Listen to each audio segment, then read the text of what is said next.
ஸ்ருதிஹாசன் அவர்கள் கூலி ஆடியோ லான்ச்சில் வந்து அவங்க பண்ண விஷயம் இருக்குது பார்த்தீங்களா, கண்டிப்பாக சொல்லி ஆகணும். தலைவருக்காக அவங்க செஞ்ச அந்த ஒரு சம்பவம் அரங்கமே வந்து அப்படி வந்து கொந்தளிச்சிச்சுன்னு சொல்லலாம். அப்படி அது இருந்துச்சு. என்னங்கிறத நம்ம வந்து ஷார்ட் அண்ட் ஸ்வீட்டாக அங்கே வந்து பேசலாம். ஸ்ருதிஹாசன் அவர்கள் இந்த கூலி ஆடியோ லான்ச்சில் வந்து அவங்க மேடை ஏறும்போது கரெக்டாக பார்த்தீங்கன்னா, அவங்க பேசும்போது ரஜினி சாருடைய ஃப்ரேமை வந்து டிவியில் காமிச்சிக்கிட்டே இருந்தாங்க. அவங்களால சரியாக கூட பேச முடியல. அந்த அளவுக்கு வந்து ஃபேன்ஸ் எல்லாருமே செம்ம ஷவுட்டிங் ரஜினி சாருடைய ஃப்ரேமுக்கு. அவரோட பிக்சர் வரும்போதெல்லாம் பேசவே முடியல அவங்களால. ரொம்ப வந்து நின்று பேசினாங்க.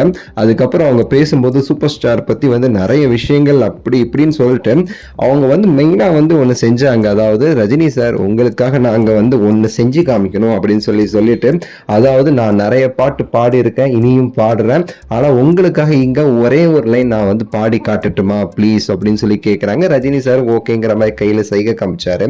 அவங்க அதுக்கப்புறமா பாடின பாட்டு என்ன அப்படின்னா, சூப்பர் ஸ்டார் யாருன்னு கேட்டால் சின்ன குழந்தையும் சொல்லும் அப்படிங்கிறத அவங்களுக்கே ஆன அந்த ஒரு டோன் வாய்ஸ்ல வந்து பாடினாங்க. அரங்கமே அதை கேட்டு வந்து அப்படி அதிர்ந்து போயிடுச்சுன்னு சொல்லலாம். ரஜினி சாருமே செம்ம குஷி ஆயிட்டாரு. அவங்க பாடி முடிச்சுட்டு வணக்கம் சார், ரொம்ப நன்றி சார்னு சொல்லிட்டு வந்து ரஜினி சாரை கையெடுத்து கும்பிட்டாங்க. ரஜினி சாரும் அதுக்கு நன்றின்னு சொல்லி அவருமே சரி கையெடுத்து கும்பிட்டுட்டு சூப்பர்மா அப்படின்னு சொல்லிட்டு கை காமிச்சாரு ரஜினி சார். ஸோ இந்த மாதிரி ஸ்ருதிஹாசன் அவர்களுடைய சில விஷயங்கள் அங்கே கூலி ஆடியோ லான்ச்சில் வந்து மிகப்பெரிய அளவில் வந்து ஒரு பேசும் பொருளாக ஆச்சு அப்படிங்கிறத சொல்றதுக்கு தான் இந்த ஒரு சம்பவம். ஸோ நிறைய ஸ்பீச்சஸ் நம்ம வந்து போட்டிருக்கோம் சேனலில். எல்லாருடைய ஸ்பீச்சுமே போய் பாருங்கள், பார்த்துட்டு உங்களோட கருத்துக்களை சொல்லுங்கள்.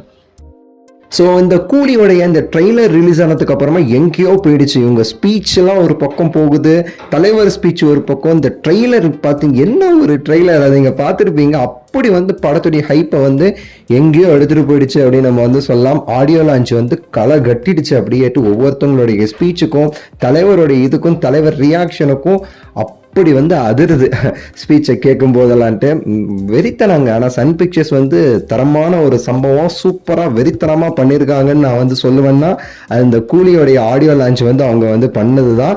கண்டிப்பாக ஜெயிலருக்கு சூப்பராக பண்ணாங்க. அதை விட ஒரு 10 மடங்கு மேலே அந்த கூலிக்கு வந்து பண்ணியிருக்காங்கன்னு நம்ம வந்து சொல்லியே ஆகணும், அவங்கள நம்ம பாராட்டியே ஆகணும். லோகேஷ் கனகராஜுமே சரி இந்த ட்ரெய்லர்லாம் பார்க்கும்போது மிரட்டி வச்சிருக்கிறாரு. ஸோ நிறைய சம்பவங்கள் இதுக்கு அடுத்தடுத்து இருக்குது. தொடர்ந்து நம்ம வந்து பார்க்கலாம். இந்த வீடியோ லைக் பண்ணி ஷேர் பண்ணி சப்ஸ்கிரைப் பண்ணுங்கள். அடுத்த வீடியோக்கு வெயிட் பண்ணுங்கள். நன்றி, வணக்கம், மகிழ்ச்சி.